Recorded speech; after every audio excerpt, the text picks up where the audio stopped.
بسم اللہ الرحمن الرحیم وبہ نستعین۔ السلام علیکم ورحمۃ اللہ وبرکاتہ۔ ناظرین، اس وقت جو مسلسل ہم دیکھ رہے ہیں بھارت میں اہانت رسول یا توہین رسالت یا ہمارے مقدسات کے سلسلے میں جو توہین آمیز رویہ مرض کی اور وبا کی شکل اختیار کرتا جا رہا ہے، اس سلسلے میں اس وقت کچھ بات کرنا چاہتا ہوں۔ کل بھی ایک ویڈیو نظر سے گزرا جو یتی نرسنگھانند کا ہے، انتہائی گندا اور غلیظ ویڈیو ہے۔ میں اس سلسلے میں دو تین نکات پر بات کرنا چاہتا ہوں۔ پہلی بات تو مجھے یہ عرض کرنی ہے کہ بہت سے لوگ یہ تاثر دینے کی کوشش کرتے ہیں کہ وہ لکھتے ہیں، وہ بولتے ہیں اور وہ اس سلسلے میں بیدار ہیں، ان کی حس بہت زیادہ ہے، بڑی غیرت کا مظاہرہ کرتے ہیں، لیکن وہ یہ تاثر دینے کی کوشش کرتے ہیں کہ دیگر لوگ جو ہیں ان کو گویا رسول اللہ صلی اللہ علیہ وسلم سے وہ محبت نہیں ہے جو ہونی چاہیے۔ یہ غلط رویہ ہے، یہ غلط طریقہ ہے۔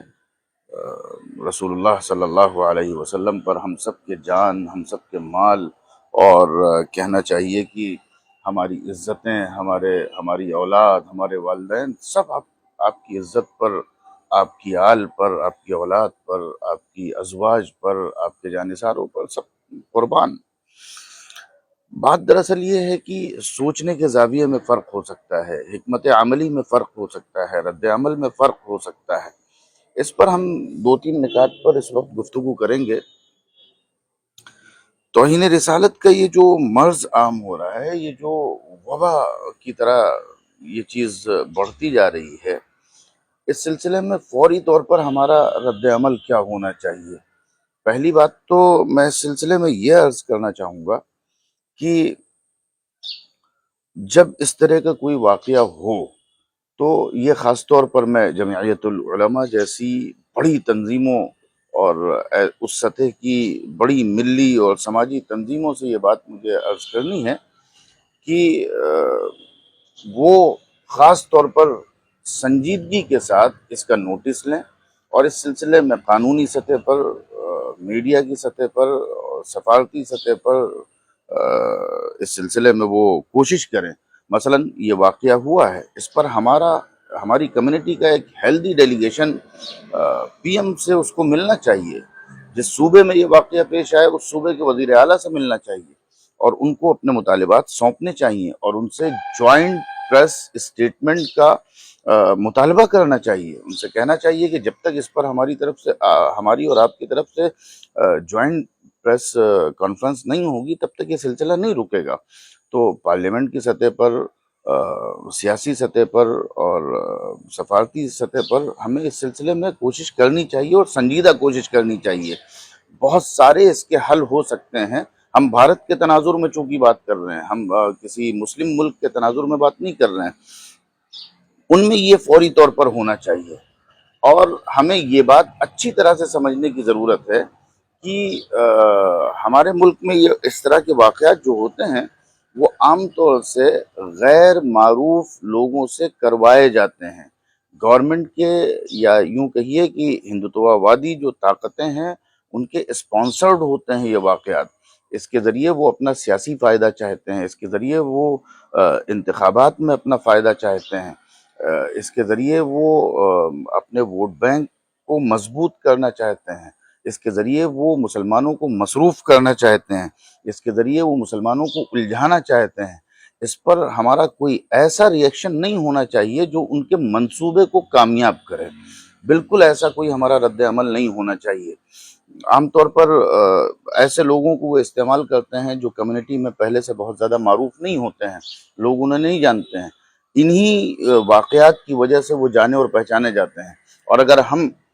سیاسی اور سفارتی سطح پر پریشر بنانے میں کامیاب ہو جائیں تو 2 منٹ نہیں لگیں گے، وہ یہ واضح کر دیں گے کہ صاحب ان کا تو ذہنی توازن نہیں صحیح ہے اور یہ تو مریض ہیں اور یہ تو ایسے ہیں اور یہ تو ویسے ہیں۔ وہ یہ کام کرنے میں دیر نہیں لگائیں گے۔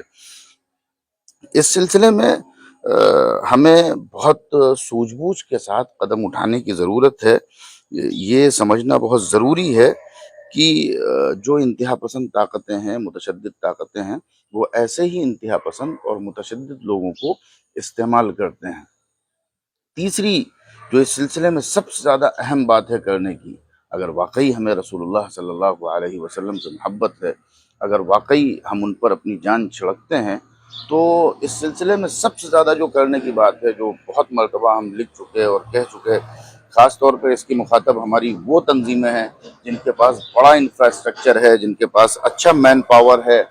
جو اچھے وسائل رکھتے ہیں، کہ بہت ساری غلط فہمیاں عام ہیں۔ مثلا جو کل ویڈیو ہم نے دیکھا ہے، اس میں جس طرح کی غلط باتیں وہ نبی اکرم صلی اللہ علیہ وسلم فداہ ابی و امی و روحی کی طرف منسوب کر رہا ہے، وہ عام طور سے غلط فہمیوں کی طرف، غلط فہمیوں پر، الزامات پر مشتمل ہیں۔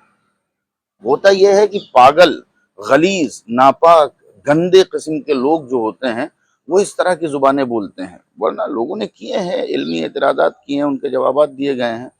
تو اس میں کچھ بھولے بھالے لوگ، کچھ سیدھے لوگ تالیاں بجاتے ہیں، ان کے ساتھ جڑ جاتے ہیں۔ ضرورت اس بات کی ہے کہ ہمارے پاس ہتھیار ہے، سوشل میڈیا کا ہتھیار اس وقت موجود ہے۔ ہمیں اب کتابچے چھاپنے کی بھی ضرورت نہیں ہے، ضرورت اس بات کی ہے کہ ہم حضور اکرم صلی اللہ علیہ وسلم کی رحمت للعالمین کو اور آپ کی تعلیمات کو بڑی تعداد میں پیش کریں۔ جسے بولنا آتا ہے وہ 2 منٹ کے، 1 منٹ کے ایسے ویڈیوز بنائیں، 4 صفحات کے پمفلیٹ سے پورے گوگل کو اور پورے سوشل میڈیا کو بھر دیں، جس سے ان اتہامات کا ازالہ ہو، جس سے غلط فہمیوں کا ازالہ ہو، جس سے رسول اکرم صلی اللہ علیہ وسلم کی رحمت للعالمین کا تعارف ہو، جس سے آپ کی سیرت کا تعارف ہو۔ جتنی شدت کے ساتھ مخالفت کی جائے، جتنی شدت کے ساتھ اغیار اور مخالفین حملہ آور ہوں، اتنی ہی شدت، بلکہ اس سے زیادہ شدت اور قوت کے ساتھ ہمیں یہ کام کرنے کی ضرورت ہے کہ ہم سیرت کو لوگوں کے سامنے پیش کر دیں، اور اس سے پورے وسائل کو، وسائل اعلام کو، پورے میڈیا کو اور پورے انٹرنیٹ کو بھر دیں، اس لیے کہ یہی نبی اکرم صلی اللہ علیہ وسلم اور حضرات صحابہ کرام کا اسوہ ہے، یہی ان کا نمونہ ہے۔ مخالفین مخالفت کر رہے تھے، اتہامات لگانے والے اتہامات لگا رہے تھے، الزامات دھرنے والے الزامات دے رہے تھے، نبی کے سامنے نبی کی شان میں گستاخیاں کر رہے تھے، اور نبی اور صحابہ اپنے مشن پر ڈٹے ہوئے تھے۔ یہ کام اصلاً کرنے کا ہے، اور یہ لانگ ٹرم منصوبے کا حصہ ہونا چاہیے، اور جو لوگ کر سکتے ہیں انہیں کرنا چاہیے، لیکن جو بڑی تنظیمیں ہیں، جن کے پاس انفراسٹرکچر ہے، جن کے پاس وسائل ہیں، ان کی یہ خاص طور پر ذمہ داری ہے کہ وہ تاریخی غلط فہمیوں کے ازالے کے لیے کام کریں، باقاعدہ لوگوں کو اس کے لیے ہائر کریں اور رکھیں۔ اور آخری بات یہ عرض کرنی ہے کہ اس سلسلے میں ایسا کوئی اقدام نہ کریں جو مزید جو ہے وہ ہمارے کیس کو، ہمارے مقدمے کو کمزور کرے۔ مثلا اس طرح کا احتجاج کہ کہیں 2 4 10 لوگ اکٹھا ہوئے اور انہوں نے ذرا کوشش کی، اس کے بعد الٹے انہی کے اوپر FIR ہو گئی اور ان کو ہنسنے کا موقع مل گیا کہ صاحب آئے تو تھے یہ توہین رسالت پر بات کرنے کے لیے، الٹے انہی پر کیس ہو گیا۔ اس طرح کے کارروائیاں کرنے کی کوئی ضرورت بالکل نہیں ہے۔ اور اسی طرح سے، ٹھیک اسی طرح سے، ایسا احتجاج کہ آپ بہت بڑی بھیڑ اکٹھا کر لیں لیکن ایک شخص کی گرفتاری نہ کروا پائیں اور خاموش ہو کر کے بیٹھ جائیں، یہ احتجاج بھی نقصان دہ ہے، ہماری طاقت کو کمزور کرتا ہے اور ہمارے مقدمے کو کمزور کرتا ہے۔ احتجاج اس کا حل ہے، واقعی اس کا حل احتجاج ہے۔ پہلی جو صورت میں نے ذکر کی، اس کے بعد دوسری صورت یہ ہے، لیکن وہ احتجاج ایسا ہو کہ منصوبہ بند ہو، منظم ہو، اور مرکزی جگہ پر ہو، مرکزی لوگوں کے ذریعے ہو۔ بھیڑ اتنی ضروری نہیں ہے جتنی اس کی مرکزیت ضروری ہوگی۔ مرکزی جگہ پر ہو، مرکزی شخصیات کے ذریعے ہو، اور وہ منظم طریقے سے، منصوبہ بند طریقے سے احتجاج کریں، اور اس وقت تک کریں جب تک ایسے شخص کو قرار واقعی سزا نہ دلوا سکیں، اور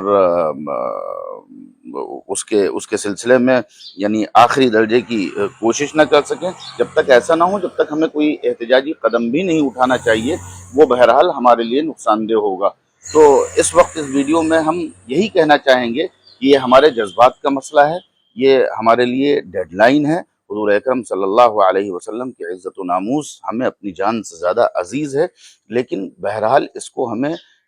جذباتی مسئلہ نہیں بنانا ہے، اور اگر کسی کی حکمت عملی، کسی کی سوچ، کسی کا فکر، کسی کا نظریہ الگ ہے تو اسے یہ الزام نہیں دینا ہے کہ گویا اسے رسول اللہ صلی اللہ علیہ وسلم سے محبت نہیں ہے۔ اور آخری بات یہ عرض کرنی ہے کہ اس سلسلے میں ہم میں شعور پیدا کیا جائے، بیداری پیدا کی جائے، عوام اور خواص سے رابطہ کیا جائے، انہیں جھنجھوڑا جائے، ان کو بیدار کرنے کی کوشش کی جائے، یہ سب کچھ کیا جائے،